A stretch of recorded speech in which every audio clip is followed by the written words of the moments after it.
The year is 2003.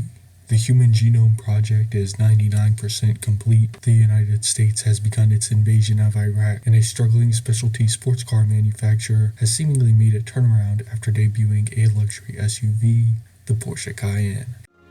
And that meant not making it the next SUV, or sport wagon, or sport activity vehicle. It meant making it the next Porsche.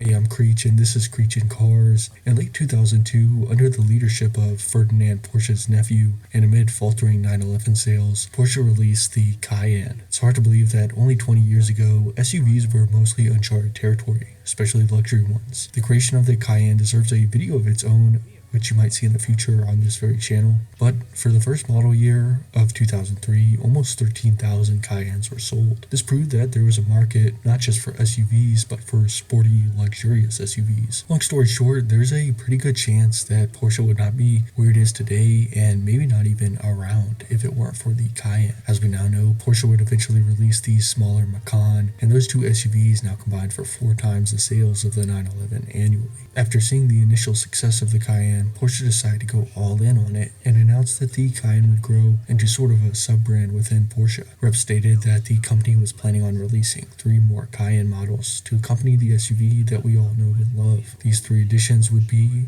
a long wheelbase version, a 2-door coupe version, and then finally a convertible based off of that coupe version. So let's start with the long wheelbase version. This obviously isn't too crazy to imagine, as people at the time are already familiar with long wheelbase luxury sedans like the 7 Series or S-Class. And we know today that there are luxury SUV buyers who will opt for the long wheelbase in models like the Escalade or Range Rover. As for the details on the Cayenne long wheelbase, Porsche has stated that they planned for an increase of 20 centimeters or just under 8 inches. With this extra room, Porsche planned to add a 3rd row to the Cayenne, although it's safe to assume it would still be pretty tight, and it would have taken up nearly all of the cargo room, as even with an extra 8 inches, the Cayenne isn't a massive vehicle.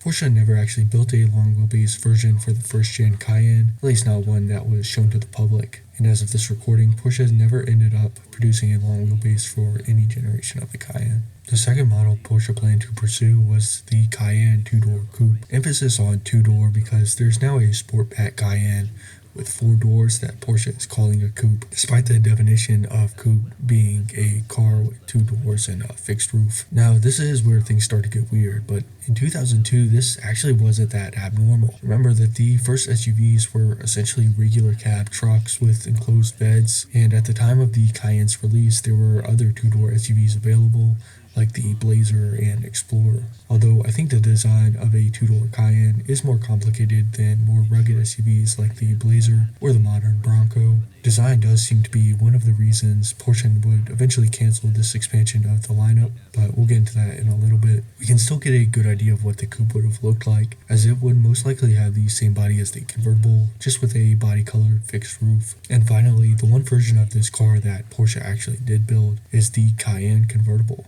or as it was known internally, the Cayenne Package Function Model, or PFM for short. So here it is, a 2-door convertible Porsche Cayenne. The front end is pretty much the same, although the windshield is a little shorter with a little more slope to it.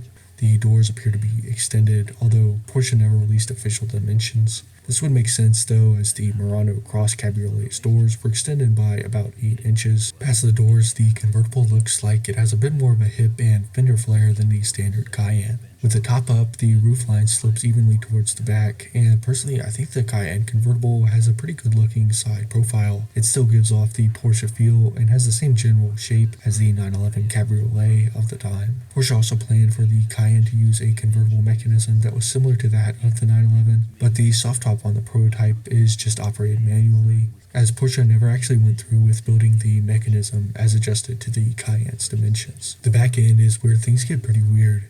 As you can see, it essentially has 2 rear end designs that share even space along the back. I think both rear ends look good, although the driver's side one bears a little more resemblance to the 911, and the passenger side looks a little bit more like the normal Cayenne. While it definitely looks like a compromise between designers who disagreed, I found one source that said it was just done to experiment with 2 designs without making 2 prototypes, while another quoted a Porsche rep as saying there was still a disagreement on the rear end in 2002. Moving inside, unfortunately, Porsche hasn't released many pictures of the interior. We are shown the dash and front door panels, which are nearly identical to the normal Cayenne, aside from the adjusted dimensions on the door. One major issue Porsche assessed during the creation of the prototype was whether or not rear seat passengers could travel comfortably. And my guess is it's probably very tight back there. Rear passengers likely didn't have many amenities. I think the most Porsche could have done back there was add something like a cup holder or better ventilation. But no matter what the actual situation was, it's clear that Porsche didn't want to show off the rear seating of the Cayenne convertible. As for performance, we can only speculate on specs, as Porsche never stated what powertrain or other mechanical features the Cayenne convertible was supposed to have. The Cayenne launched with the S and Turbo model. The S had a 340 horsepower V8, while the Turbo had a 450 horsepower twin-turbo V8.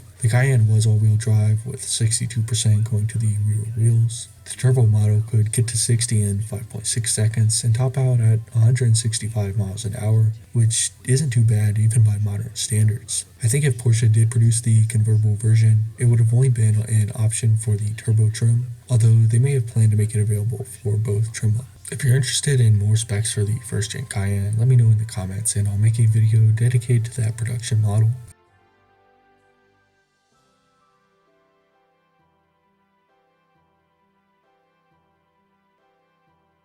A lot of concept cars are created almost exclusively as PR stunts, while only some show the next generation of production cars. With the Cayenne convertible, it does seem like Porsche was seriously considering bringing it to production. For this to make sense, you have to keep in mind that Porsche selling an SUV at all was already unexpected and risky. And like I said earlier, people at this time weren't really sure what the luxury SUV market would become. And since Porsche's customers knew that the company had convertibles in the Boxster and 911 Cabriolet, it really wasn't a huge jump to suggest that every Porsche model should have a Cabriolet option, including the Cayenne.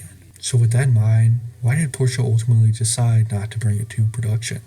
The simple answer is not necessarily that they wouldn't sell any, but that they didn't think it would be profitable. Porsche was already taking a huge risk by investing in the production of the normal Cayenne, and sales forecasts just didn't justify taking this risk on the Cayenne convertible. While this makes sense to us today, there were some other factors that hindered production of the convertible. The two others that jump out are design and roadworthiness. Starting with the latter, many articles on this prototype make it seem like the Cayenne convertible wasn't built to be drivable, but more digging will reveal that Porsche simply couldn't get a topless Cayenne to meet safety regulations or even handle like a normal car. Most of you probably know that any convertible will lose structural rigidity when compared to its coupe counterpart, or in this case SUV counterpart. When building the Cayenne convertible, Porsche engineers found this loss of rigidity to be amplified with the SUV body style. Porsche eventually realized that producing a roadworthy Cayenne convertible would take a lot more time and a lot more money. The third and final reason the Cayenne didn't make it was design.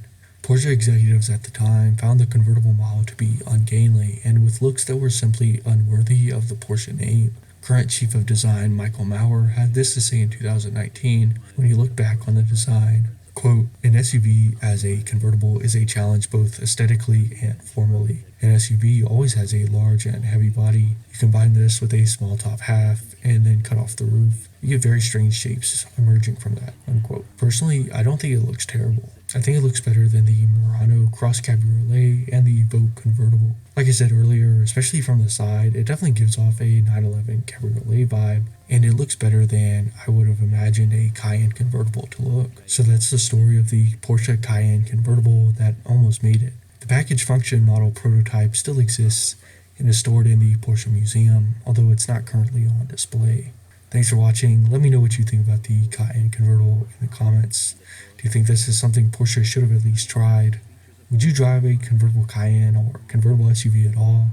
I'm really interested to hear some opinions on convertible SUVs in general, so let me know. If you like content like this, please consider giving the video a thumbs up and subscribing to my channel to see more videos like this. Thanks for watching, and I'll see you in the next video.